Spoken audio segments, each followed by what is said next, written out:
नूह के बिगड़े हालात हो या नौकरी सिलेक्शन प्रक्रिया, हर तरफ मनोहर सरकार ने पैनी नजर रखी है। जहां नूह में शांति की अपील की गई, वहीं दूसरी तरफ नौकरी में सिलेक्शन प्रक्रिया को आसान कर लोगों को जल्द नौकरी देने का काम किया जा रहा है। देखिए।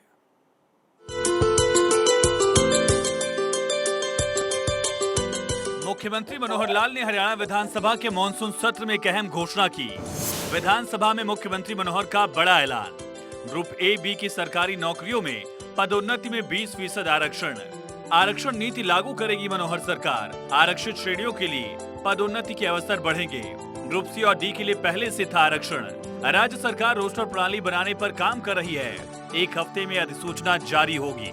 मुख्यमंत्री मनोहर लाल का ये ऐलान निष्पक्ष प्रतिनिधित्व सुनिश्चित करने के लिए सरकार की प्रतिबद्धता को दर्शाता है। इसके अलावा मुख्यमंत्री मनोहर लाल ने इस बात पर भी जोर दिया कि नई आरक्षण प्रणाली पदोन्नति के सभी चरणों में आरक्षण का विस्तार करेगी, जिससे सभी स्तरों पर सरकारी नौकरियों में आरक्षित समुदायों के लिए लगातार समर्थन और प्रतिनिधित्व सुनिश्चित होगा। ग्रुप ए और बी पदों में आरक्षण लागू करने का मनोहर सरकार का फैसला ज्यादा न्याय संगत और विविध प्रशासनिक ढांचे को बढ़ावा देने वाला है। ये कदम सरकारी कार्यबल के भीतर विभिन्न समुदायों के प्रतिनिधित्व पर सकारात्मक प्रभाव डालेगा। सर्वोच्च न्यायालय ने एक और आदेश पारित किया, जिसमें उन्होंने कहा कि कर्मचारियों के सभी काडर की समीक्षा करके अनुसूचित जाति के कर्मचारियों की संख्या की समीक्षा ये की जाए। वो हमने की है। करने के बाद मैं उसी के अनुसार घोषणा करता हूं कि अनुसूचित जातियों के लिए पदोन्नति में अभी ग्रुप सी और डी में तो आरक्षण में यानी पदोन्नति में आरक्षण है, लेकिन ए और बी का हमारा प्रावधान अभी तक नहीं है। आज मैं घोषणा करता हूं कि हम उसके आधार पर ग्रुप ए और बी के लिए 20% आरक्षण ये लागू कर रहे हैं। वहीं मुख्यमंत्री मनोहर लाल ने हरियाणा विधानसभा के मानसून सत्र के दौरान हरियाणा नगर निगम संशोधन विधेयक और हरियाणा नगर पालिका संशोधन विधेयक पर चर्चा के दौरान स्पष्ट किया कि स्थानीय निकायों में वार्ड बंदी का काम हरियाणा राज्य पिछड़ा आयोग की सिफारिशों के मुताबिक किया जा रहा है। सीएम ने कहा कि वार्ड बंदी के लिए 2 आधार माने गए हैं। निकायों में वार्डों की संख्या नियमित करने के लिए FIDR यानी फैमिली इंफॉर्मेशन डेटा रिपोजिटरी या मतदाताओं की 140% अनुसार प्राप्त जनसंख्या, दोनों में से जो भी अधिक हो उसको आधार माना जाएगा। इसके अलावा वार्डों में जनसंख्या की भिन्नता को 10% से बढ़ाकर 20% किया गया। पंचायतों के बाद अब निकाय चुनाव में भी बैकवर्ड कैटेगरी ए को आरक्षण का लाभ दिया जाएगा।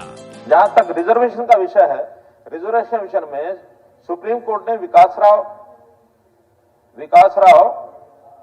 गावली केस, उस केस में यह कहा कि आदेश दिया कि ट्रिपल टेस्ट के बाद ही बैकवर्ड क्लास का रिजर्वेशन किया जाए। और उस ट्रिपल टेस्ट में एक था कि एक कमीशन बनाया जाए, बैकवर्ड क्लास कमीशन। हमने बैकवर्ड क्लास कमीशन बनाया। उन्होंने सारी फाइंडिंग्स अपने हिसाब से की। करने के बाद एक रिपोर्ट दी और उस रिपोर्ट के अंदर एक पेज पर उन्होंने साफ लिखा है रिकमेंडेशन के आधार पर कि however backward classes block a of citizens are not adequately represented in the political setup.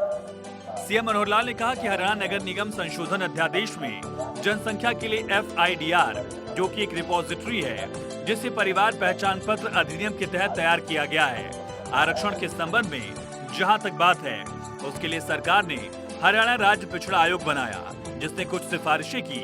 जनसंख्या के बारे में की गई सिफारिशों के मुताबिक जिले में एक निकाय में बैकवर्ड कैटेगरी ए जनसंख्या की प्रतिशतता 50% आरक्षित की जाएगी। अगर 20 सीटें हैं तो 5% जनसंख्या के हिसाब से BCA के लिए 1 सीट आरक्षित होगी। यहाँ तक कि बैकवर्ड कैटेगरी ए जनसंख्या 2% होने पर भी कम से कम 1 सीट आरक्षित रखना तय किया गया है। मुख्यमंत्री मनोहर लाल ने कहा कि पहले चेयरमैन का चुनाव पार्षद ही करते थे, इसीलिए 2 सीटें आरक्षित की गई थी ताकि उनमें से चुनाव किया जा सके। लेकिन अब चेयरमैन का चुनाव सीधा होता है, इसीलिए बैकवर्ड कैटेगरी ए आबादी 2% होने पर भी कम से कम 1 सीट आरक्षित रखना सुनिश्चित किया गया है। मुख्यमंत्री मनोहर लाल ने कहा कि हाल ही में हुए पंचायत चुनाव में 6 से 7 सीटें ऐसी बच गई हैं जहां पर वार्ड बैकवर्ड कैटेगरी ए का था, लेकिन BCA का एक भी मतदाता नहीं था। इसीलिए उन सीटों पर उपचुनाव करवाने पड़े, जिसमें दूसरे वार्डों के लोगों को चुनाव लड़ना पड़ा। मुख्यमंत्री मनोहर लाल ने कहा कि बीसीए को आरक्षण देने का लक्ष्य इस वर्ग की राजनीतिक भागीदारी बढ़ाने का है। सरकार ने पंचायत चुनाव में बीसीए को आरक्षण दिया। इस पहल का समाज ने खुले मन से स्वागत किया है। Bureau report, Bharat 24।